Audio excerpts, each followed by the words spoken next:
நாடி பின்பற்றுகிறவர்களுக்கு என்ன வரும்? இது ஒரு கேள்வி இப்ப கேட்கணும். அக்கிரமங்களால் எனக்கு வேதனை வந்ததா? அந்நிய தேவனை நான் பின்பற்றினதுனால எனக்கு வேதனை வந்ததா?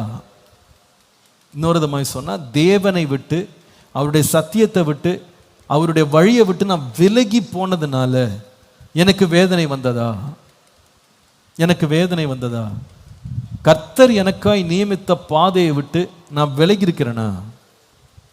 தேவனுடைய பிரசன்னத்தை விட்டு நான் விலகி இருக்கிறேனா? யோனாவே, கர்த்தர் உங்ககிட்ட சொன்னாரு, நீ நினிவேக்கு போ, அந்த ஜனங்களை அழிக்க போற, நீ போய் பிரசங்கம் பண்ணினாரு.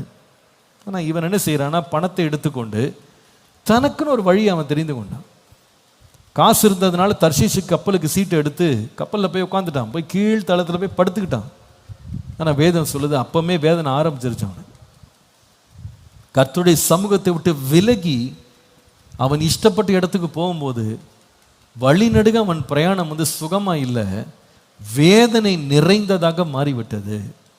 ஒரு கேட்க வேண்டிய கேள்வி, நான் ஒழுங்காக தானே இருந்தேன், என் வாழ்க்கையில் வழி இல்லாமல் வேதனை இல்லாமல் தானே இருந்தேன், ஏன் நான் தேவனை விட்டு விலகி அந்நிய தேவர்களுக்கு பின்பாக தேவன் அற்ற ஒரு இடத்துக்கு, தேவ சமூகம் வராத ஒரு இடத்துக்கு என்னையே வலிய நான் கொண்டு போயிட்டேனா?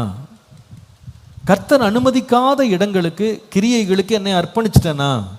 அப்படி நம்ம திரும்பும் போது என்ன உண்டாகும்? ஏன்னா வேதம் கிளியராக சொல்லுகிறது, தேவனை விட்டு விலகி அந்நிய தேவர்களுக்கு பின்பற்றி போகிறவனுக்கு வேதனை